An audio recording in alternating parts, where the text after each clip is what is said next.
Hi hello ನಮಸ್ತೆ, welcome back to our YouTube channel Gavya vlogs in Kannada. ಎಲ್ಲರೂ ಹೇಗಿದ್ದೀರಾ? ನಾನಂತೂ ತುಂಬ ಚೆನ್ನಾಗಿದ್ದೀನಿ. ಐ ಹೋಪ್ ನೀವೆಲ್ಲ ತುಂಬ ಚೆನ್ನಾಗಿದ್ದೀರಾ ಅಂತ ಅಂದ್ಕೊಂಡಿದ್ದೀನಿ. ಸೊ ಇದು ಬಂದು ಮಂಡೇ ವ್ಲಾಗ್ ಆಗಿರುತ್ತೆ. ಸಂಡೇ ನಮಗೆಲ್ಲ ರಜೆ ಕೊಟ್ಟಿರ್ತಾರೆ. ಸೊ ಮಂಡೇ ಮತ್ತು ಆ್ಯಸ್ ಯೂಶ್ವಲ್ ಡ್ಯೂಟಿಗೆ ಹೋಗಬೇಕು, ಅವ್ರವ್ರ ಕೆಲಸ ಅವ್ರು ಮಾಡ್ಕೋಬೇಕು, ಸ್ಕೂಲ್ಗೆ ಹೋಗಬೇಕು ಮಕ್ಕಳೆಲ್ಲರೂ ಅಂದರೆ ಸ್ವಲ್ಪ ಕಷ್ಟ ಆಗುತ್ತಲ್ಲ. ಆ್ಯಂಡ್ ನಾನಂತೂ ಮಕ್ಕಳನ್ನ ನೈಟು ಬೇಗನೆ ಮಲಗಿಸಿದ್ದೆ, ಮತ್ತು ಬೆಳಗ್ಗೆ ಬೇಗ ಎದ್ದೇಳೋಕ್ಕಾಗಿಲ್ಲ ಅಂದರೆ ಕಷ್ಟ ಆಗುತ್ತೆ ಅಂತ ಹೇಳಿ ನನಗಂತೂ ಇವತ್ತು 5:30ಗೆ ಎಚ್ಚರಿಕೆ ಆಗಿದೆ. ಬಟ್ ಟೈಮ್ ನೋಡಿದ್ರೆ 5:30. ಇನ್ನು ಸ್ವಲ್ಪ ಹೊತ್ತು ಮಲ್ಕೊಳ್ಳೋಣ ಅಂತ ಹಂಗೆ ಮಲಗಿದ್ದೀನಿ. ಟೈಮ್ ನೋಡಿದ್ರೆ ಆಲ್ರೆಡಿ 6:45 ಆಗಿಬಿಟ್ಟಿದೆ. ಇನ್ನು ಬೇಗ ಎದ್ಬಿಟ್ಟು ಸ್ವಲ್ಪ ಫ್ರೆಶ್ ಅಪ್ ಆಗಿಬಿಟ್ಟು ಬಂದು ಇಲ್ಲಿ ಇಡ್ಲಿನ ಪ್ರಿಪೇರ್ ಮಾಡ್ತಾ ಇದ್ದೀನಿ. ಆ್ಯಕ್ಚುಲಿ ನಾನು ಇಡ್ಲಿ ಬ್ಯಾಟರ್ನ ರೆಡಿ ಮಾಡಿಟ್ಟಿದ್ದೆ. ಸೊ ನಮ್ಮ ಮನೇಲಿ ಯೂಶ್ವಲಿ ನಾವು ಮಾಡೋದೇ ರವೆ ಇಡ್ಲಿ. ಮನೇಲಿ ಮಕ್ಕಳು, ನಮ್ಮ ಹಸ್ಬೆಂಡ್ ಎಲ್ಲರೂ ಕೂಡ ರವೆ ಇಡ್ಲಿನೇ ತುಂಬ ಇಷ್ಟಪಡ್ತಾರೆ. ಸೊ ಹಾಗಾಗಿ ನಾನು ರವೆ ಇಡ್ಲಿನೇ ಪ್ರಿಪೇರ್ ಮಾಡ್ತಾ ಇರ್ತೀನಿ. ಆ್ಯಂಡ್ ಮಕ್ಕಳನ್ನ ಕೂಡ ಬೇಗ ಮಲಗಿಸಿದ್ದೆ. ಸೊ ಹಾಗಾಗಿ ಬೆಳಗ್ಗೆ ಬೇಗ ಎದ್ದಿದ್ದಾಳೆ ನಮ್ಮ ಗಮ್ಯ ಕೂಡ. ಇನ್ನು ಅವಳು ಇಡ್ಲಿ ಅಂದರೆ ಅವಳಿಗೆ ತುಂಬ ಫೇವ್ರೆಟ್ ಡಿಶ್ಶು. ಸೊ ಹಾಗಾಗಿ ಅವಳು ಇಡ್ಲಿಗೆ ಹೆಲ್ಪ್ ಮಾಡ್ತಿದ್ದಾಳೆ. ಇಡ್ಲಿ ಮಾಡಲಿಕ್ಕೆ ಅಂದರೆ ಅದು ಆಯಿಲ್ ಅಪ್ಲೈ ಮಾಡೋದು, ಬ್ಯಾಟರ್ನ ಅದರಲ್ಲಿ ಫಿಲ್ ಮಾಡೋದು, ಸೊ ಆ ಥರ ಎಲ್ಲ ಹೆಲ್ಪ್ ಮಾಡ್ತಾಳೆ. ಅವಳಿಗೆ ತುಂಬ ಇಷ್ಟ ಆಗುತ್ತೆ. ಸೊ ಹಾಗೆ ಆ್ಯಕ್ಚುಲಿ ಏನು ಗೊತ್ತಾ, ಸೊ ನಾನು ಡ್ಯೂಟಿಗೆ ಹೋಗೋ ಟೈಮಲ್ಲಿ, ಕಾಲೇಜ್ಗೆ ಹೋಗೋ ಟೈಮಲ್ಲಿ, ಸ್ಕೂಲ್ಗೆ ಹೋಗೋ ಟೈಮಲ್ಲಿ, ಸೊ ಯಾವಾಗಲೂ ಕೂಡ ಸಂಡೇ ಬಂತು, ನೆಕ್ಸ್ಟು ಮಂಡೇ ಬಂತು, ಸಂಡೇ ಆದಮೇಲೆ ನೆಕ್ಸ್ಟ್ ಮಂಡೇ ಬಂತು ಅಂದರೆ ತುಂಬ ಲೇಝಿ ಅಂತ ಫೀಲ್ ಆಗ್ತಿತ್ತು. ಅಂದರೆ ಸಂಡೇ ರಜಾ ಕೊಟ್ಟಿರ್ತಾರಲ್ಲ, ಸೊ ಮಂಡೇ ಹೋಗ್ಲಿಕ್ಕೆ ಒಂಥರ ಕಷ್ಟ ಅಂತ ಅನಿಸ್ತಿತ್ತು. ಮತ್ತು ಟ್ಯೂಸ್ಡೇಯಿಂದ ಆ್ಯಸ್ ಯೂಶ್ವಲ್ ಡೈಲಿ ಕರೆಕ್ಟಾಗಿ ಹೋಗ್ತಿದ್ದೆ. ಸ್ಟಿಲ್ ಆ ಫೀಲ್ ಇನ್ನೂ ಹೋಗಲೇ ಇಲ್ಲ ನನಗಂತೂ, ಈಗಲೂ ಕೂಡ ಹಂಗೆ ಇದೆ. ಮಂಡೇ ಬಂತು ಅಂತಂದರೆ ಒಂಥರ ಲೇಝಿ. ಸೊ ಹಾಗಾಗ್ಬಿಟ್ಟು ನಾನೇನು ಮಾಡ್ತೀನಿ, ಸೊ ಮಂಡೇ ಅಂತೂ ಈಸಿ ರೆಸಿಪಿನ ಪ್ರಿಪೇರ್ ಮಾಡ್ತೀನಿ. ಇನ್ ಕೇಸ್ ಎದ್ದೇಳೋಕ್ಕಾಗಿಲ್ಲ ಅಂದರೆ ಲೆಮನ್ ರೈಸ್, ಇಲ್ಲ ಅಂತಂದರೆ ಪುಳಿಯೋಗರೆ ಮತ್ತು ಈ ಥರ ಇಡ್ಲಿ, ಸೊ ಆ ಥರ ಸಿಂಪಲ್ ಡಿಶ್ನ ಪ್ರಿಪೇರ್ ಮಾಡಿಬಿಟ್ಟು ಮಂಡೇನಂತೂ ಲೇಝಿಯಾಗಿರೋದನ್ನು ಕೂಡ ಸ್ವಲ್ಪ ಆ್ಯಕ್ಟಿವ್ ಆಗಿ ಮಾಡ್ಕೊಂಡ್ಬಿಡ್ತೀನಿ. ಸೊ ನಂತರ ಯಾರಿಗೆಲ್ಲ ಆ ಥರ ಲೇಝಿ ಅಂತ ಫೀಲ್ ಆಗುತ್ತೋ ನನಗೆ ಕಾಮೆಂಟ್ ಸೆಕ್ಷನಲ್ಲಿ ಕಾಮೆಂಟ್ಸ್ ಮಾಡಿ ನೋಡೋಣ ಎಷ್ಟು ಜನ ಕಾಮೆಂಟ್ಸ್ ಮಾಡ್ತಾರೆ ಅಂತ. ಫಸ್ಟ್ ಇಲ್ಲಿ ನಾನು ಇಡ್ಲಿಗೆ ಇಟ್ಬಿಟ್ಟು ಆಮೇಲೆ ಇನ್ನೊಂದು ಕಡೆ ಚಟ್ನಿಗೆ ಪ್ರಿಪೇರ್ ಮಾಡ್ಕೊತಾ ಇದ್ದೀನಿ. ಅಂದರೆ ಗಮ್ಯಗೆ ಬೇಗ ಟೈಮ್ ಆಗಿಬಿಡುತ್ತೆ. ಸೊ ಗಮ್ಯ ಇವಾಗ ವ್ಯಾನ್ಗೆ ಹೋಗ್ತಿದ್ದಾಳೆ. ಬೆಳಗ್ಗೆ ಟೈಮು ಅವ್ರ ಪಪ್ಪ ಡ್ರಾಪ್ ಮಾಡ್ತಿದ್ರು ಇಷ್ಟು ದಿನ. ಸೊ ಆಗಲ್ಲ, ಅವ್ರ ಪಪ್ಪಗೆ ತುಂಬ ಲೇಟ್ ಆಗಿಬಿಡುತ್ತೆ ಡೈಲಿ ಕೂಡ ಅಂತ ಹೇಳಿಬಿಟ್ಟು ನಾನಿನ್ನು ಕನ್ವಿನ್ಸ್ ಮಾಡಿ ಅವಳನ್ನ ಬೆಳಗ್ಗೆ 8 ಗಂಟೆಗೆ ವ್ಯಾನಲ್ಲಿ ಕಳಿಸ್ತಾ ಇದ್ದೀನಿ. ಸೊ ಹಾಗಾಗ್ಬಿಟ್ಟು ಸ್ವಲ್ಪ ಅವಳು ಕೂಡ ತುಂಬ ಸಪೋರ್ಟ್ ಮಾಡ್ತಿದ್ದಾಳೆ. ಐ ಮೀನ್ ಬೇಗ ಮಲ್ಕೊಂಡು ಬೇಗ ಎದ್ದು 8 ಗಂಟೆಗೆ ರೆಡಿ ಆಗಿಬಿಟ್ಟು ಅವಳು ವ್ಯಾನ್ಗೆ ಹೋಗ್ತಿದ್ದಾಳೆ. ರಿಯಲಿ ನನಗಂತೂ ತುಂಬ ಅಂದರೆ ತುಂಬ ಖುಷಿ ಆಯಿತು. ಆ್ಯಕ್ಚುಲಿ 4 ಜನ ರೆಡಿ ಆಗಿಬಿಟ್ಟು ಒಟ್ಟಿಗೆ ಹೋಗ್ತಿದ್ವಿ. ಸೊ ಎಲ್ಲರನ್ನೂ ಕೂಡ ನಮ್ಮ ಹಸ್ಬೆಂಡೇ ಡ್ರಾಪ್ ಮಾಡ್ತಿದ್ರು. ಸೊ ಅವಾಗ ಏನಾಗ್ತಿತ್ತು ಅಂದರೆ ತುಂಬ ಕಷ್ಟ ಆಗ್ತಿತ್ತು ಆ್ಯಂಡ್ ತುಂಬ ಲೇಟ್ ಆಗ್ತಿತ್ತು. ಎಲ್ಲರಿಗೂ ಕೂಡ ಲೇಟ್ ಆಗ್ತಿತ್ತು. ಸೊ ಹಾಗಾಗ್ಬಿಟ್ಟು ಇನ್ನು ನಮ್ಮಿಬ್ಬರದಂದರೆ ಏನೋ ಒಂಥರ ಆಗ್ತಿತ್ತು. ಬಟ್ ಮಕ್ಳಿಗಂತೂ ತುಂಬ ಲೇಟ್ ಆಗ್ತಿತ್ತು. ಸ್ಕೂಲಲ್ಲೆಲ್ಲ ವಾರ್ನ್ ಕೊಟ್ಟಿದ್ರು, ಅಂದರೆ ನೀವೆಲ್ಲ ಏನಕ್ಕೆ ಇಷ್ಟು ಲೇಟಾಗಿ ಕರ್ಕೊಂಬರ್ತೀರಾ ಮಕ್ಕಳನ್ನ ಅಂತ ಹೇಳಿ. ಸೊ ಮತ್ತು ವ್ಯಾನಲ್ಲೇ ಕಳಿಸಿ ಗಮ್ಯನ ಅಂತ ಹೇಳಿಬಿಟ್ಟು ಇನ್ನು ಅವರು ಟೀಚರ್ಸ್ ಎಲ್ಲ ಹೇಳಿದ್ದಕ್ಕೆ ಸೊ ಮತ್ತೆ ಬೆಳಗ್ಗೆನೇ ವ್ಯಾನಲ್ಲೇ ಕಳಿಸ್ತಾ ಇದ್ದೀನಿ ಗಮ್ಯಗೆ. ಆ್ಯಂಡ್ ಮಧ್ಯಾಹ್ನ ಬರಬೇಕಾದ್ರೂ ಕೂಡ ಅವಳು ವ್ಯಾನಲ್ಲೇ ಬಂದುಬಿಡ್ತಾಳೆ. ಗಮ್ಯ ಬೇಗ ಸ್ಕೂಲಿಗೆ ಹೋಗೋದ್ರಿಂದ ನನಗಂತೂ ಒಂದು 50% ಟೆನ್ಷನ್ ಅಂತೂ ಕಮ್ಮಿ ಆಯಿತು. ಆ್ಯಂಡ್ ಇವಾಗಂತೂ ಇನ್ನು ನಾನು ಗವ್ಯ ಸ್ನಾನ ಮಾಡ್ಕೊಂಡ್ಬಂದು ಇವಾಗ ಬ್ರೇಕ್ಫಾಸ್ಟ್ ಮಾಡ್ತಾ ಇದ್ದೀವಿ. ಆ್ಯಂಡ್ ನಮ್ಮ ಹಸ್ಬೆಂಡ್ ಏನೋ ಸ್ನಾನ ಮಾಡ್ತಾ ಇದ್ದಾರೆ. ಸೊ ಅವ್ರು ಬಂದ ಮೇಲೆ ಇನ್ನು ಬ್ರೇಕ್ಫಾಸ್ಟ್ ಮಾಡಿ ಆಮೇಲೆ ಗವ್ಯನ ರೆಡಿ ಮಾಡಿಸಿ ನಮ್ಮ ಹಸ್ಬೆಂಡ್ ಜೊತೆನೇ ಕಳಿಸ್ತೀನಿ. ಅವರಲ್ಲಿ ಗವ್ಯನ ಡ್ರಾಪ್ ಮಾಡಿಬಿಟ್ಟು ಅವ್ರು ಡ್ಯೂಟಿಗೆ ಹೋಗ್ತಾರೆ. ನನ್ನ ಪಾಡಿಗೆ ನಾನಂತೂ ಬಸ್ಸಲ್ಲಿ ಹೋಗ್ಬಿಡ್ತೀನಿ. ಆ್ಯಂಡ್ ಮಕ್ಕಳದು ಗೊತ್ತಲ್ಲ, ಬೆಳಗ್ಗೆ ಟೈಮು ಬಾಕ್ಸಸ್ ಎಲ್ಲ, ಲಂಚ್ ಬಾಕ್ಸಸ್ ಎಲ್ಲ ರೆಡಿ ಮಾಡಬೇಕು, ಮಕ್ಕಳಿಗೆ ಯೂನಿಫಾರ್ಮ್ ಆಗಬೇಕು, ರೆಡಿ ಮಾಡಿಸ್ಬೇಕು, ತಿನ್ನಿಸ್ಬೇಕು.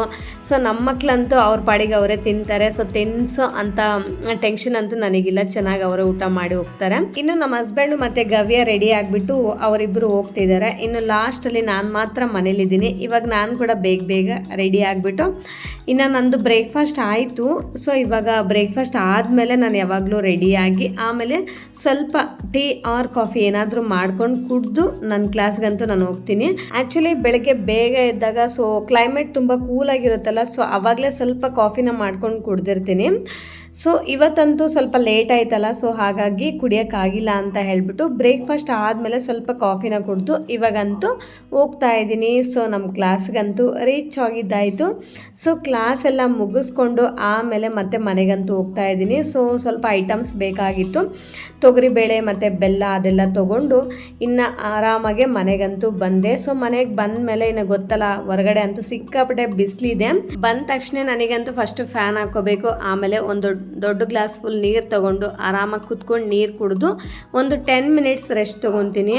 ಆಮೇಲೆ ಮನೇಲಿ ಏನಾದರೂ ಕೆಲಸ ಎಲ್ಲದಲ್ಲೇ ಬಿಟ್ಟು ಹೋಗಿರ್ತೀನಲ್ಲ, ಸೊ ಅದನ್ನೆಲ್ಲ ಸ್ವಲ್ಪ ನೀಟಾಗಿ ಕ್ಲೀನ್ ಮಾಡ್ಕೊತೀನಿ. ಅಷ್ಟರಲ್ಲಿ ಇನ್ನು ಟೈಮೇ ಆಗೋಗುತ್ತೆ. 12:30ಗೆ ನಮ್ಮ ಗವ್ಯನ್ ಕರ್ಕೊಂಬರ್ಬೇಕು, ಆಮೇಲೆ 1:30ಗೆ ನಮ್ಮ ಗಮ್ಯನ್ ಕರ್ಕೊಂಬರ್ಬೇಕು. ಸೊ ಆ ಡ್ಯೂಟಿ ಎಲ್ಲ ಮುಗಿಸ್ಬೇಕು. ಆಮೇಲೆ ಇಲ್ಲಿ ಬಂದು ನಮ್ಮ ಹಸ್ಬೆಂಡ್ದು ಐರನ್ಗೆ ಬಟ್ಟೆ ಕೊಟ್ಟಿದ್ದೆ, ಇಸ್ಕೊಂಬಂದು ಇನ್ನು ಅದನ್ನೆಲ್ಲ ನೀಟಾಗಿ ಸೂಟ್ ಕೇಸಲ್ಲಿ ಜೋಡಿಸ್ತಾ ಇದ್ದೀನಿ. ಸೊ ಕಬೋರ್ಡಲ್ಲೆಲ್ಲ ಇಟ್ಟರೆ ನಮ್ಮ ಹಸ್ಬೆಂಡ್ ಎಲ್ಲ ಕಿತ್ತು ಹಾಕ್ತಿರ್ತಾರೆ. ಸೊ ಹಾಗಾಗ್ಬಿಟ್ಟು ಈ ಥರ ನೀಟಾಗಿ ಸೂಟ್ ಕೇಸಲ್ಲಿ ಹಾಕಿ ಎತ್ತಿಡ್ತೀನಿ. ಹ್ಯಾಂಗರ್ಗೆ ಹಾಕಿದ್ರೂ ಕೂಡ ನಮ್ಮ ಹಸ್ಬೆಂಡ್ ಏನು ಗೊತ್ತಾ, ಸೊ ಬೆಳಗ್ಗೆ ಟೈಮು ಅವ್ರಿಗೆ ಟೈಮ್ ಆಯಿತು ಅಂತಂದರೆ ಕಿತ್ತಾಕೋದು ಜಾಸ್ತಿ. ಸೊ ಹಾಗಾಗ್ಬಿಟ್ಟು ಈ ಥರ ನೀಟಾಗಿ ಸೂಟ್ ಕೇಸಲ್ಲಿ ಹಾಕಿ ಎತ್ತಿಡ್ತೀನಿ. ನಾನಂತೂ ಮನೇಲಿ ಟೀ ಕಾಫಿಗೆಲ್ಲ ಬೆಲ್ಲನೇ ಜಾಸ್ತಿ ಯೂಸ್ ಮಾಡೋದು. ಸೊ ಅದಕ್ಕೆ 1 kg ಬೆಲ್ಲ ತೊಗೊಂಬಂದೆ. ಆ್ಯಂಡ್ ಮಂಡಕ್ಕಿ, ಇದು ಸಪ್ಪೆ ಮಂಡಕ್ಕಿ ತುಂಬ ಚೆನ್ನಾಗಿರುತ್ತೆ, ಅದನ್ನು ತೊಗೊಂಬಂದೆ 1 ಪಾಕೆಟು. ಆಮೇಲೆ ತೊಗರಿಬೇಳೆ 180 ರೂಪೀಸ್ kg ಆಗಿತ್ತು, ಸೊ ಅದನ್ನು ತೊಗೊಂಬಂದೆ. ಸೊ ಇಷ್ಟು ಐಟಮ್ಸ್ ಎಲ್ಲ ತೊಗೊಂಡು ಬಂದೆ ನಾನು ಇನ್ನು ಕ್ಲಾಸಿಂದ ಬರಬೇಕಾದ್ರೆ. ಆಮೇಲೆ ಇದು ಆಲ್ಫಿನ್ ಚಾಕ್ಲೇಟ್, ಇದು ನಾನು ಸ್ಕೂಲ್ಗೆ ಹೋಗ್ಬೇಕಾದ್ರೆ ತುಂಬ ಅಂದರೆ ತುಂಬ ಇಷ್ಟಪಟ್ಟು ತಿಂತಿದ್ದೆ. ಸೊ ಸ್ಟಿಲ್ ಈಗಲೂ ಕೂಡ ಆ ಚಾಕ್ಲೇಟ್ ಅಂದರೆ ತುಂಬ ಇಷ್ಟ. ಇನ್ನು ಗವ್ಯನ್ ಕರ್ಕೊಂಬರೋಕ್ಕೆ ಸ್ಕೂಲ್ ಹತ್ರ ಹೋಗೋಕ್ಕೆ ಟೈಮ್ ಆಯಿತು. ಬಟ್ ಬಿಸಿಲಂತೂ ಸಿಕ್ಕಾಪಟ್ಟೆ ಬಿಸಿಲಿದೆ. ಸೊ ಹಾಗಾಗಿ ಇನ್ನು ಎಲ್ಲಿ ಹೋಗೋಕ್ಕಾಗುತ್ತೆ ಅಂತ ಹೇಳಿ ನನ್ನ ಫ್ರೆಂಡ್ ಅವ್ರ ಹಸ್ಬೆಂಡ್ಗೆ ಹೇಳಿದ್ಲು, ಅಂದರೆ ನಮ್ಮ ಫ್ರೆಂಡೇ ಹೇಳಿದ್ಲು, ಇನ್ನು ಬಿಡು ನಮ್ಮ ಹಸ್ಬೆಂಡ್ ಕರ್ಕೊಂಬರ್ತಾರೆ, ನೀನೇನು ಹೋಗಬೇಡ ಅಂತ. ಇನ್ನು ಅವರು ಕರ್ಕೊಂಬರ್ತಾರೆ ಅಂತ ಇಲ್ಲೇ ರೋಡಲ್ಲಿ ವೆಯ್ಟ್ ಮಾಡ್ತಾ ಇದ್ದೀನಿ. ಇನ್ನು ಗವ್ಯ ಬಂದಮೇಲೆ ಒಂದು 1/2 ಅವರ್ಗೆ ಗಮ್ಯ ಕೂಡ ಬರ್ತಾಳೆ. ಇನ್ನು ಮತ್ತೆ ಅವಳನ್ನ ಹೋಗಿ ಪಿಕಪ್ ಮಾಡ್ಕೊಂಬರ್ಬೇಕು, ಬಸ್ ಸ್ಟಾಪ್ಗೆ ಹೋಗಬೇಕು. ಅವಾಗ ಕೂಡ ಸಿಕ್ಕಾಪಟ್ಟೆ ಬಿಸಿಲೇ ಇರುತ್ತೆ, ಏನು ಮಾಡೋಕ್ಕಾಗಲ್ವಲ್ಲ. ಆಮೇಲೆ ಇನ್ನು ಗಮ್ಯ ಕೂಡ ಬಂದಮೇಲೆ ಇನ್ನು ಗಮ್ಯ ಕೇಳ್ತಾ ಇದ್ದು ಏನಾದರೂ ಸ್ನ್ಯಾಕ್ಸ್ ಮಾಡಿಕೊಡು ಅಂತ ಹೇಳಿ. ಇನ್ನು ನಾನು ಮಂಡಕ್ಕಿ ಅವಳಿಗೋಸ್ಕರ ಅಂತಲೇ ತೊಗೊಂಬಂದಿದ್ದೆ. ಸೊ ಖಾರದ ಮಂಡಕ್ಕಿ ಮಾಡೋಣ ಅಂತ ಪ್ರಿಪೇರ್ ಮಾಡ್ತಾ ಇದ್ದೀನಿ. ಅವಳಿಗೆ ಖಾರದ ಮಂಡಕ್ಕಿ ಅಂದರೆ ಸಿಕ್ಕಾಪಟ್ಟೆ ಇಷ್ಟ ಆಗುತ್ತೆ. ಅದರಲ್ಲಿ ಕಡಲೆ ಬೀಜ, ಕಡಲೆಪಪ್ಪು ಏನು ಹಾಕಿಲ್ಲ ಅಂದರೂ ಓಕೆ, ಉಪ್ಪು ಖಾರ ಹಾಕಿಬಿಟ್ಟು ಒಗ್ಗರಣೆ ಹಾಕಿಕೊಟ್ರೆ ಸಾಕು, ತುಂಬ ಇಷ್ಟಪಟ್ಟು ತಿಂತಾಳೆ ಅವಳು. ನಾನಂತೂ ಇಲ್ಲಿ ಸ್ವಲ್ಪ ಕೊಬ್ಬರಿ ಎಣ್ಣೆ ಹಾಕಿದ್ದೀನಿ, ಅದಕ್ಕೆ ಸ್ವಲ್ಪ ಕರಿಬೇವು ಮತ್ತು ಬೆಳ್ಳುಳ್ಳಿ, ಕಡಲೆ ಬೀಜ ಮತ್ತು ಉಪ್ಪು, ಅರಿಶಿನ, ಖಾರದ ಪುಡಿ ಎಲ್ಲ ಹಾಕಿಬಿಟ್ಟು ಒಗ್ಗರಣೆ ಹಾಕಿಬಿಟ್ಟು ಆಮೇಲೆ ಖಾರದ ಮಂಡಕ್ಕಿನ ಇದರಲ್ಲಿ ಹಾಕಿ ಚೆನ್ನಾಗಿ ಮಿಕ್ಸ್ ಮಾಡಿಕೊಂಡ್ರೆ ನಮಗೆ ಖಾರದ ಮಂಡಕ್ಕಿ ಅಂತೂ ರೆಡಿ ಆಗುತ್ತೆ. ಸೊ ನಮ್ಮನೇಲಿ ಮಕ್ಕಳು ಖಾರ ಬೂಂದಿ ಅಂತ ಹೇಳ್ತಾರಲ್ಲ, ಸೊ ಅದನ್ನು ಅಂಗಡಿಯಲ್ಲಿ ತಂದ್ಕೊಂಡ್ಬಿಟ್ಟು ಇದ್ರ ಜೊತೆ ತಿಂತೀವಿ ಮಿಕ್ಸ್ ಮಾಡಿಕೊಂಡು. ಆ್ಯಂಡ್ ಇವತ್ತಂತೂ ಹಂಗೆ ಮಾಡ್ತಾಯಿದ್ದೀವಿ. ಸೊ ಬೂಂದಿ ಮನೇಲಿದ್ದರೆ ಇನ್ನು ಖಾರದ ಮಂಡಕ್ಕಿ ಪ್ರಿಪೇರ್ ಮಾಡಿದೆ, 2 ಕಾಂಬಿನೇಷನ್ ಮಿಕ್ಸ್ ಮಾಡ್ಕೊಂಡು ತಿಂತೀವಿ. ಸೊ ನಮ್ಮ ಮಕ್ಕಳಂತೂ ತುಂಬ ಎಂಜಾಯ್ ಮಾಡ್ಕೊಂಡು ತಿಂತಾ ಇದ್ದಾರೆ. ಎಕ್ಸ್ಪೆಷಲಿ ನನಗೂ ಮತ್ತು ಗಮ್ಯಗೆ ಜಾಸ್ತಿ ಖಾರದ ಮಂಡಕ್ಕಿ ಇಷ್ಟಪಟ್ಟು ತಿಂತೀವಿ. ಇನ್ನು ನಮ್ಮ ಹಸ್ಬೆಂಡು ಮತ್ತು ಗವ್ಯ ಅವ್ರಿಗೇನು ಅಷ್ಟೊಂದು ಇಷ್ಟ ಆಗಲ್ಲ, ಸುಮ್ಮನೆ ತಿಂತಾರೆ. ಟಿ ವಿಯಲ್ಲಿ ಕಿಡ್ಸ್ ವೀಡಿಯೋಸ್ ಹಾಕ್ಕೊಂಡು ಡ್ಯಾನ್ಸ್ ಮಾಡ್ಕೊಂಡು ನೋಡ್ತಾ ಇದ್ದಾರೆ. ಸೊ ಅಷ್ಟರಲ್ಲಿ ನಮಗೊಂದು ಪಾರ್ಸಲ್ ಬಂತು. ನಮ್ಮ ಹಸ್ಬೆಂಡ್ ಕಾಲ್ ಮಾಡಿ ಹೇಳಿದ್ರು, ಆಚೆ ಬಾ, ಒಂದು ಪಾರ್ಸಲ್ ಬಂದಿದೆ ತಗೋ ಅಂತ ಹೇಳ್ಬಿಟ್ಟು. ಸೊ ನಾವು ಆ್ಯಕ್ಚುಲಿ ಸ್ನ್ಯಾಕ್ಸ್ ಮನೇಲಿ ಏನಿಲ್ಲ ಅಂತ ಹೇಳ್ಬಿಟ್ಟು ಖಾರದ ಮಂಡಕ್ಕಿ ಮಾಡ್ಕೊಂಡು ತಿಂತಾ ಇದ್ದೀವಿ. ಸೊ ಅಷ್ಟರಲ್ಲಿ ನಮಗೆ ಇನ್ನೊಂದು ಪಾರ್ಸಲ್ ಬಂತು. ಸೊ ಅದು ಕೂಡ ಸ್ನ್ಯಾಕ್ಸೇ. ನಾನು ಅಂದ್ಕೊಂಡೆ ನಮ್ಮ ಹಸ್ಬೆಂಡ್ ಆರ್ಡರ್ ಮಾಡಿದ್ದಾರೆ ಅಂತ, ಅಲ್ಲ ಅವ್ರ ಫ್ರೆಂಡ್ ಕಳಿಸಿದ್ದಾರೆ ಅಂತೆ. ಸೊ ಕರೆಕ್ಟ್ ಟೈಮ್ಗೆ ಬಂದಿದೆ. 2 ಥರ ಮಿಕ್ಸರು, ಒಂದು ಗಟ್ಟಿ ಪಕೋಡಿ, ಆಮೇಲೆ ಒಂದು ಸ್ವೀಟ್ ಬಾಕ್ಸು. ನಮ್ಮ ಮಕ್ಳಿಗಂತೂ ಸಿಕ್ಕಾಪಟ್ಟೆ ಖುಷಿ ಆಗ್ಬಿಡ್ತು. ಆ್ಯಕ್ಚುಲಿ ಏನು ಗೊತ್ತಾ, ಸೊ ಹೊರಗಡೆಯಿಂದ ನಾವು ಸ್ನ್ಯಾಕ್ಸ್ ಎಲ್ಲ ಏನು ಆರ್ಡರ್ ಮಾಡ್ಕೊಳ್ಳೋದು, ತಿನ್ನೋದು, ತಗೊಳ್ಳೋದು ಆ ಥರ ಎಲ್ಲ ಮಾಡಲ್ಲ. ಮ್ಯಾಕ್ಸಿಮಮ್ ಮನೆಯಲ್ಲೇ ನಾನು ಸಿಂಪಲಾಗಿರೋ ಸ್ನ್ಯಾಕ್ಸ್ನ ಪ್ರಿಪೇರ್ ಮಾಡಿ ಮಕ್ಕಳಿಗೆ ಕೊಡ್ತಾ ಇರ್ತೀನಿ. ಇಲ್ಲ ಅಂತಂದರೆ ಸೊ ಮನೆಯಲ್ಲೇ ಫ್ರೂಟ್ಸ್ ಎಲ್ಲ ಜಾಸ್ತಿ ತಿಂತಾ ಇರ್ತೀವಿ. ಭಾನುವಾರ ಸಂತೆಯಲ್ಲಿ ನಮಗೆ ನುಗ್ಗೆ ಸೊಪ್ಪು ಸಿಕ್ಕಿತ್ತು. ಸೊ ಅಲ್ಲಿ ತೊಗೊಂಡು ಬಂದಿದ್ದೆ ನಾನು. ಅದನ್ನು ಈ ಥರ ವೈಟ್ ಕ್ಲಾತಲ್ಲಿ ಫೋಲ್ಡ್ ಮಾಡಿ ಹಂಗೆ ಇಟ್ಟಿದ್ದೆ. ಸೊ ಅದೆಲ್ಲ ಪುಡಿ ಪುಡಿ ಆಗುತ್ತೆ, ಲೈಕ್ ಅದು ಎಲೆ ಎಲ್ಲ ಉದುರುತ್ತೆ ಅಂತ ಹೇಳಿಬಿಟ್ಟು ಆ ಥರ ಮಾಡ್ತಾರಲ್ಲ, ಸೊ ಹಂಗೆ ಮಾಡಿಟ್ಟಿದ್ದೆ. ನೋಡಿ ಎಷ್ಟು ಚೆನ್ನಾಗಿ ಎಲೆ ಎಲ್ಲ ಉದುರುತ್ತಿದೆ ಕೆಳಗಡೆ. ಸೊ ಇನ್ನು ಕಡ್ಡೆಯಲ್ಲಿ ಸ್ವಲ್ಪ ಉಳ್ಕೊಳ್ಳುತ್ತೆ, ಅದನ್ನೆಲ್ಲ ನೀಟಾಗಿ ಬಿಡಿಸ್ಕೊಂಡ್ರೆ ಆಯಿತು. ಆ್ಯಕ್ಚುಲಿ ಇದು ತುಂಬ ಈಸಿ ಪ್ರಾಸೆಸ್ ಅಂತಲೇ ಅಂತಾನೆ ಹೇಳ್ಬೋದು. ಈ ಸೊಪ್ಪು ಅಂದ್ರೆ ನಮ್ಮ ಹಸ್ಬೆಂಡ್ಗೆ ತುಂಬಾ ಇಷ್ಟ. ಸೊ ಸಂತೆಯಲ್ಲಿ ಎಲ್ಲಾದ್ರೂ ಸಿಕ್ಕಿದ್ರೆ ತಗೋ ಅಂತ ಹೇಳ್ತಾ ಇರ್ತಾರೆ, ಇಲ್ಲ ಅವರು ಕೂಡ ಹುಡುಕಿ ತಗೊಂಡ್ ಬರ್ತಾ ಇರ್ತಾರೆ. ಆ್ಯಂಡ್ ನಾವು ಸಿಕ್ಕಿದಾಗೆಲ್ಲ ತಗೊಬಂದು ಮಾಡ್ತಾ ಇರ್ತೀವಿ. ನಾವು ಯೂಶ್ವಲಿ ಮಾಡೋದೇ ಬಸ್ಸಾರು. ಸೊ ಇವತ್ತು ಬಸ್ಸಾರು ಮಾಡೋಣ ಅಂತ ಹೇಳ್ಬಿಟ್ಟು ಎಲ್ಲ ಕ್ಲೀನ್ ಮಾಡ್ತಾ ಇದ್ದೀನಿ. ಆ್ಯಕ್ಚುಲಿ ಈ ಸೊಪ್ಪಲ್ಲಿ ಬಸ್ಸಾರು ಪಲ್ಯ ಮಾಡಬೇಕು ಅಂದರೆ ಸ್ವಲ್ಪ ಪ್ರಾಸೆಸ್ ಜಾಸ್ತಿ, ಅಂದರೆ ಇದು ಬಿಡಿಸೋದಕ್ಕೆ ತುಂಬ ಟೈಮ್ ತಗೊಳುತ್ತೆ. ಬಟ್ ಇದು ತಿನ್ನೋದ್ರಿಂದ ತುಂಬ ಹೆಲ್ತ್ ಬೆನಿಫಿಟ್ಸ್ ಇದೆ. ಸೊ ಹಾಗಾಗಿ ತಿನ್ನಲೇಬೇಕು. ಸ್ವಲ್ಪ ಕಷ್ಟ ಆದರೂ ಪರವಾಗಿಲ್ಲ, ಮಾಡ್ಕೊಂಡು ತಿನ್ಬೇಕಲ್ಲ. ಸೊ ಹಾಗೆ ನೋಡಿ ನೀಟಾಗಿ ಕ್ಲೀನ್ ಮಾಡ್ಕೊಂಡಿದ್ದಾಯ್ತು. ಇವಾಗ ಒಂದು 2 ಸತಿ ನೀಟಾಗಿ ನೀರಲ್ಲಿ ಕ್ಲೀನ್ ಮಾಡಿಕೊಂಡು ಆಮೇಲೆ ಪ್ರೆಷರ್ ಕುಕ್ಕರ್ಗೆ ಹಾಕ್ಕೊಂಡಿದ್ದೀನಿ. ಇಲ್ಲಿ ನಾನು 1 ಬೌಲ್ ಅಷ್ಟು ತೊಗರಿಬೇಳೆನ ಹಾಕ್ಕೊತಾ ಇದ್ದೀನಿ. ತೊಗರಿಬೇಳೆ ಸಿಕ್ಕಾಪಟ್ಟೆ ರೇಟ್ ಇರೋದ್ರಿಂದ ಸ್ವಲ್ಪ ನೋಡ್ಕೊಂಡು ಯೂಸ್ ಮಾಡಬೇಕಲ್ಲ ಹಾಗೆ. ಆ್ಯಂಡ್ ನಾನಂತೂ ಪ್ರೀಮಿಯಂ ಕ್ವಾಲಿಟಿ ಯೂಸ್ ಮಾಡೋದ್ರಿಂದ ಅದನ್ನೇನು ವಾಶ್ ಮಾಡ್ಕೊತಿಲ್ಲ, ಕ್ಲೀನ್ ಮಾಡ್ತಿಲ್ಲ, ಹಾಗೆ ಹಾಕ್ತಾ ಇದ್ದೀನಿ. ಆಮೇಲೆ 1 ಚಮಚಷ್ಟು ನೀರನ್ನು ಹಾಕಿದ್ದೀನಿ. ಆಮೇಲೆ ಸ್ವಲ್ಪ ಸಾಲ್ಟು, ಸ್ವಲ್ಪ ಎಣ್ಣೆನ ಹಾಕಿಬಿಟ್ಟು ಲಿಡ್ನ ಕ್ಲೋಸ್ ಮಾಡಿ ವಿಷಲ್ ಇಟ್ಟು ಐ ಫ್ಲೇಮಲ್ಲಿ 1-2 ವಿಷಲ್ ಕೂಗಿಸ್ಕೊಂಡ್ರೆ ನಮಗೆ ಬೇಳೆ ಬೆಂದಿರಬೇಕು, ಚೆನ್ನಾಗಿ ಮ್ಯಾಶ್ ಆದರೆ ಚೆನ್ನಾಗಿರಲ್ಲ. ಸೊ ಹಾಗೆ ನಾನಂತೂ ಐ ಫ್ಲೇಮಲ್ಲೇ 1-2 ವಿಷಲ್ ಕೂಗಿಸ್ಕೊತೀನಿ. ಇನ್ನು ಅಷ್ಟರಲ್ಲಿ ನಾವು ಸಾರಿಗೆ ಪ್ರಿಪೇರ್ ಮಾಡ್ಕೊಳ್ಳೋಣ ಅಂತ ಇಲ್ಲಿ ಸ್ವಲ್ಪ ಕಡಾಯಿಗೆ 1 ಹಸಿಮೆಣಸಿನ್ಕಾಯಿ, ಹಾಗೆ ಬೆಳ್ಳುಳ್ಳಿ, ಈರುಳ್ಳಿ, ಸ್ವಲ್ಪ ಜೀರಿಗೆ ಆ್ಯಂಡ್ ಸ್ವಲ್ಪ ಕರಿಬೇವನ್ನ ಹಾಕ್ಕೊಂಡು ಚೆನ್ನಾಗಿ ಸ್ವಲ್ಪ ಎಣ್ಣೆ ಹಾಕ್ಬಿಟ್ಟು ಫ್ರೈ ಮಾಡ್ಕೋಬೇಕು. ಚೆನ್ನಾಗಿ ಫ್ರೈ ಮಾಡಿಬಿಟ್ಟು ಇದನ್ನು ಸೈಡಿಗೆ ಇಟ್ಕೋಬೇಕು. ಇದನ್ನು ನಾನು ಮಸಾಲೆ ರುಬ್ಲಿಕ್ಕೆ ಯೂಸ್ ಮಾಡ್ಕೊತೀನಿ. ಸ್ವಲ್ಪ ಜನ ಇದನ್ನು ಹಸೆದ ಹಾಕಿ ರುಬ್ತಾರೆ. ಸೊ ಅವ್ರವ್ರ ಇಷ್ಟ. ನಾನಂತೂ ಹುರಿದು ಈ ಥರ ರುಬ್ಲಿಕ್ಕೆ ಯೂಸ್ ಮಾಡ್ಕೊತೀನಿ. ಸೊ ಇದನ್ನು ಹುರಿದು ಸೈಡಿಗೆ ಎತ್ತಿಟ್ಕೊಳ್ಳೋಣ. ಅಷ್ಟರಲ್ಲೇ ನಮ್ಗೆ ಇಲ್ಲಿ ಬೇಳೆ ಮತ್ತು ಸೊಪ್ಪು ಕೂಡ ಚೆನ್ನಾಗಿ ಬೆಂದಿದೆ. ಇವಾಗ ಇದನ್ನು ಫಿಲ್ಟರ್ ಮಾಡ್ಕೊಳ್ಳೋಣ. ಫಿಲ್ಟರ್ ಮಾಡಿಕೊಂಡು ಆಮೇಲೆ ಆ ಸೊಪ್ಪೆಲ್ಲ ಸ್ವಲ್ಪ ತಣ್ಣಗಾಗಕ್ಕೆ ಬಿಟ್ಬಿಡೋಣ. ನಾನಿಲ್ಲಿ ಇನ್ನೊಂದು ಕಡೆ ಸ್ವಲ್ಪ ಹುಣಸೆನೂ ನೆನೆಸಿಟ್ಕೊಂಡಿದ್ದೀನಿ. ಇವಾಗ ನಾವು ಹುರಿದಿಟ್ಟಿರೋ ಹಸಿಮೆಣಸಿನ್ಕಾಯಿ, ಈರುಳ್ಳಿ, ಬೆಳ್ಳುಳ್ಳಿನೆಲ್ಲ ಮಿಕ್ಸಿ ಜಾರ್ಗೆ ಹಾಕ್ಕೋಬೇಕು. ಹಾಗೆ ಸ್ವಲ್ಪ ಹಸಿ ಕೊಬ್ಬರಿ ತುರಿ, ಆಮೇಲೆ ನಾವು ಬೇಯಿಸಿಟ್ಟಿದ್ದೀವಲ್ಲ ಆ ಸೊಪ್ಪು ಬೇಳೆ, ಆ ಬೇಳೆ ಮಾತ್ರ ಇದರಲ್ಲಿ ಸ್ವಲ್ಪ ಹಾಕ್ಕೊತಾ ಇದ್ದೀನಿ. ಹಾಗೆ ಸ್ವಲ್ಪ ಕೊತ್ತಂಬರಿ ಸೊಪ್ಪು ಆ್ಯಂಡ್ ಸ್ವಲ್ಪ ನೀರನ್ನು ಹಾಕ್ಕೊಂಡು ಆಮೇಲೆ ನಾವು ಹುಣಸೆನ ನೆನೆಸಿಟ್ಟಿದ್ದೀವಲ್ಲ ಅದನ್ನು ಕೂಡ ಇದರಲ್ಲಿ ಹಾಕ್ಕೊಂಡು ಫೈನಾಗೆ ಗ್ರೈಂಡ್ ಮಾಡ್ಕೋಬೇಕು. ಇವಾಗ ಈ ಗ್ರೈಂಡ್ ಮಾಡಿಟ್ಟಿರೋ ಮಸಾಲೆ ಪೇಸ್ಟ್ನ ಸೈಡಿಗೆ ಎತ್ತಿಟ್ಕೊಳ್ಳೋಣ. ಆಮೇಲೆ ನಾವು ಬೇಯಿಸಿಟ್ಟಿರೋ ಸೊಪ್ಪು ಚೆನ್ನಾಗಿ ತಣ್ಣಗಾಗಬೇಕು. ತಣ್ಣಗಾದ್ಮೇಲೆ ನಾವು ಈ ಥರ ಚೆನ್ನಾಗಿ ಹಿಂಡ್ಕೋಬೇಕು. ಅದರಲ್ಲಿ ನಮಗೆ ನೀರಿನ ಅಂಶ ಜಾಸ್ತಿ ಇರುತ್ತೆ, ಅದನ್ನೆಲ್ಲ ಚೆನ್ನಾಗಿ ಹಿಂಡ್ಕೊಂಡು ಆ ಸೊಪ್ಪು ಸೈಡಿಗೆ ಎತ್ತಿಟ್ಕೊಳ್ಳೋಣ. ಇವಾಗ ಈ ನೀರು ಒಳಗಡೆ ನಾವು ಗ್ರೈಂಡ್ ಮಾಡಿಟ್ಟಿರೋ ಮಸಾಲೆ ಪೇಸ್ಟ್ನ ಹಾಕ್ಕೊಂಡು ಚೆನ್ನಾಗಿ ಮಿಕ್ಸ್ ಮಾಡ್ಕೋಬೇಕು. ಮಿಕ್ಸ್ ಮಾಡಿಕೊಂಡು ಉಪ್ಪು, ಖಾರ, ಹುಳಿ ಕರೆಕ್ಟಾಗಿ ಇದೆಯಾ ಇಲ್ವಾ ಅಂತ ಚೆಕ್ ಮಾಡಿಕೊಂಡು ಅಡ್ಜಸ್ಟ್ ಮಾಡ್ಕೋಬೇಕು. ನಾನಂತೂ ಇಲ್ಲಿ ಸಾಲ್ಟು ಕಮ್ಮಿ ಇದೆ, ಸಾಲ್ಟ್ ಹಾಕ್ಕೊಂಡು ಮಿಕ್ಸ್ ಮಾಡ್ಕೊತಾ ಇದ್ದೀನಿ. ಇವಾಗ ಒಗ್ಗರಣೆ ಹಾಕ್ಕೊಳ್ಳೋಣ. ಸ್ಟವ್ ಮೇಲೆ ಕಡಾಯಿ ಇಟ್ಕೊಂಡು ಸ್ವಲ್ಪ ಕೊಬ್ಬರಿ ಎಣ್ಣೆ ಹಾಕಿದ್ದೀನಿ. ಎಣ್ಣೆ ಬಿಸಿ ಆದಮೇಲೆ ಇಲ್ಲಿ ನಾನು ಸ್ವಲ್ಪ ಸಾಸಿವೆ, ಸ್ವಲ್ಪ ಜೀರಿಗೆ ಅದೆಲ್ಲ ಚಿಟಪಟ ಆದಮೇಲೆ ಇಲ್ಲಿ ಸ್ವಲ್ಪ ಆನಿಯನ್ಸ್ ಮತ್ತು ಕರಿಬೇವು, ಹಸಿಮೆಣಸಿನ್ಕಾಯಿ, ಒಣಮೆಣಸಿನ್ಕಾಯಿ ಎಲ್ಲ ಕಟ್ ಮಾಡ್ಕೊಂಡು ಹಾಕ್ಕೊಂಡು ಚೆನ್ನಾಗಿ ಫ್ರೈ ಮಾಡ್ಕೋಬೇಕು. ಇದೆಲ್ಲ ಚೆನ್ನಾಗಿ ಫ್ರೈ ಆದಮೇಲೆ ಸ್ವಲ್ಪ ಒಗ್ಗರಣೆ ತಗೊಂಡು ನಾನಿಲ್ಲಿ ಸಾಂಬಾರಲ್ಲಿ ಹಾಕ್ಕೊಂಡು ಮಿಕ್ಸ್ ಮಾಡ್ಕೊತಾ ಇದ್ದೀನಿ. ಸಾಂಬಾರ್ಗೆ ಅಂತ ಹೇಳಿಬಿಟ್ಟು ಸಪ್ರೇಟಾಗಿ ಏನು ಒಗ್ಗರಣೆ ಹಾಕಲ್ಲ, ಇದೇ ಥರ ಮಾಡ್ಕೊತೀನಿ ಯಾವಾಗಲೂ. ಆ್ಯಂಡ್ ಮಿಕ್ಕಿರೋ ಒಗ್ಗರಣೆಗೆ ನಾವು ಪಲ್ಯ ಎಲ್ಲ ಬೇಯಿಸಿಟ್ಟಿದ್ದೀವಲ್ಲ, ಸೊ ಅದನ್ನೆಲ್ಲ ಇದರಲ್ಲಿ ಹಾಕ್ಕೊಂಡು 1-2 ಮಿನಿಟ್ಸ್ ಚೆನ್ನಾಗಿ ಫ್ರೈ ಮಾಡಿಕೊಂಡ್ರೆ ನಮಗೆ ಪಲ್ಯ ಕೂಡ ರೆಡಿ ಆಗುತ್ತೆ. ಸ್ಟವ್ ಆಫ್ ಮಾಡಿಕೊಂಡು ನಾನು ಕಾಯಿ ತುರಿನ ಹಾಕ್ಕೊಂಡು ಮಿಕ್ಸ್ ಮಾಡ್ಕೊತೀನಿ. ಸೊ ನಮಗೆ ಪಲ್ಯ ಬಸ್ಸಾರು ready. See what are you doing Gamya? Washing. What you washing?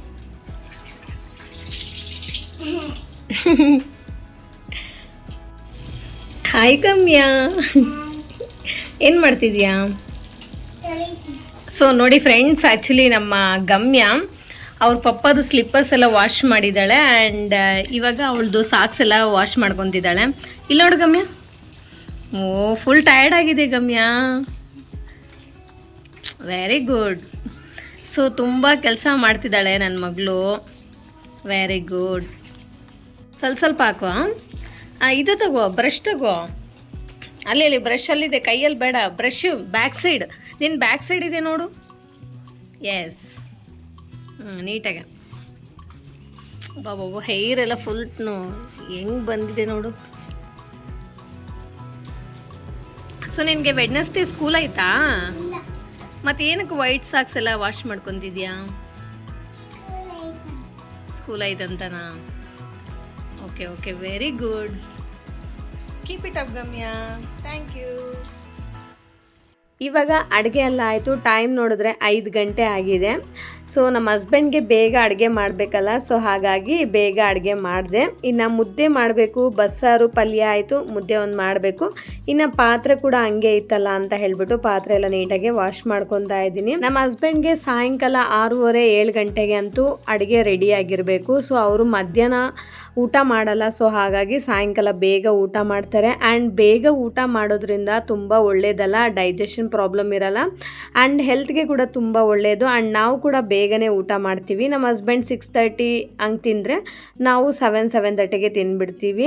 So ನಾನು ಕೂಡ ಒಂದೊಂದು ದಿನ ಮಧ್ಯಾಹ್ನ ಊಟನೇ ಮಾಡಲ್ಲ, ಏನಾದರೂ ಫ್ರೂಟ್ಸು, ಜ್ಯೂಸು, ಮಜ್ಜಿಗೆ, ಸೊ ಏನಾದರೂ ಆ ಥರ ತಿಂದಿರ್ತೀನಿ. ಆ್ಯಂಡ್ ಸಾಯಂಕಾಲ ಬೇಗ ಹೊಟ್ಟೆ ಹಶ್ವಾಗುತ್ತಲ್ಲ, ನಾನು ಕೂಡ ಬೇಗನೆ ಊಟ ಮಾಡ್ತೀನಿ.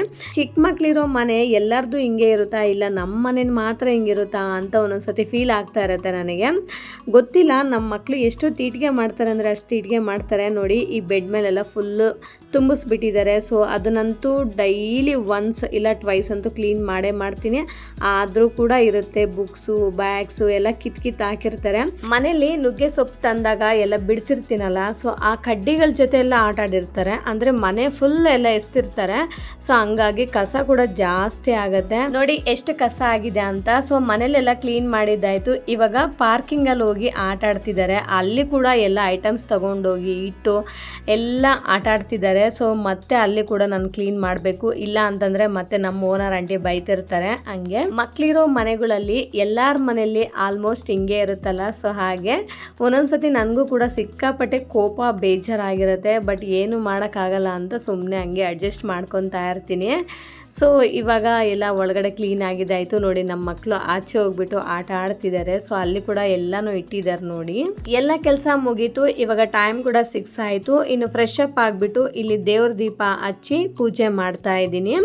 ಆ್ಯಕ್ಚುಲಿ ನಾನು 3 ಗಂಟೆಗೆ ಸ್ಟಾರ್ಟ್ ಮಾಡ್ಕೊಂಡಿದ್ದು. ಆ ಸೊಪ್ಪೆಲ್ಲ ಬಿಡಿಸಿದ್ದು, ಸಾರು ಮಾಡಿ, ಪಾತ್ರೆ ತೊಳೆದು, ಕಸ ಗುಡಿಸಿ, ಮನೇಲಿ ಎಲ್ಲ ಕೆಲಸ ಮುಗಿಯೋ ಅಷ್ಟರಲ್ಲಿ 6 ಗಂಟೆ ಆಯಿತು. ಅರೌಂಡ್ 3 ಅವರ್ಸ್ ಟೈಮ್ ಆಯಿತು ನನಗೆ. ಇನ್ನು ಸಾಯಂಕಾಲ ಆದಮೇಲೆ ದೀಪ ಹಚ್ಚಬೇಕಲ್ಲ ಅಂತ ಹೇಳಿ ಇನ್ನು ಡೈಲಿ ದೀಪ ಹಚ್ತೀನಿ ಸಾಯಂಕಾಲ. ಸೊ ಹಾಗೆ ದೀಪ ಹಚ್ಬಿಟ್ಟು ಪೂಜೆ ಮಾಡ್ತಾ ಇದ್ದೀನಿ. ನಮ್ಮ ಮಕ್ಕಳೆಲ್ಲ ಕಾಂಪೌಂಡ್ ಒಳಗಡೆ ಪಾರ್ಕಿಂಗ್ ಅಲ್ಲಿ ಆಟ ಆಡ್ತಿದ್ದಾರೆ. ನಮ್ಮ ಗವ್ಯ ನೋಡಿ ಎಷ್ಟು ಚೆನ್ನಾಗಿ ವೇಲೆಲ್ಲ ಹಾಕೊಂಡಿದ್ದಾಳೆ. ನಾನು ವೇಲ್ ಹಾಕೊತೀನಿ ಅಂತ ಅವಳಿಗೆ ಕೂಡ ವೇಲ್ ಹಾಕೊತಾಳಂತೆ. ಅವಳಿಗಿಷ್ಟ ಅಂತೆ ವೇಲ್ ಹಾಕೊಳ್ಳೋಕ್ಕೆ. ಸೊ ಹಾಗೆ ಆ್ಯಂಡ್ ಇವಾಗ ನಾನು ಸ್ವಲ್ಪ ಕಾಫಿನ ಮಾಡ್ಕೊಂಡು ಕುಡಿತಾ ಇದ್ದೀನಿ, ಸ್ವಲ್ಪ ಮೈಂಡ್ ಫ್ರೆಶ್ ಆಗಲಿ ಅಂತ ಹೇಳಿ.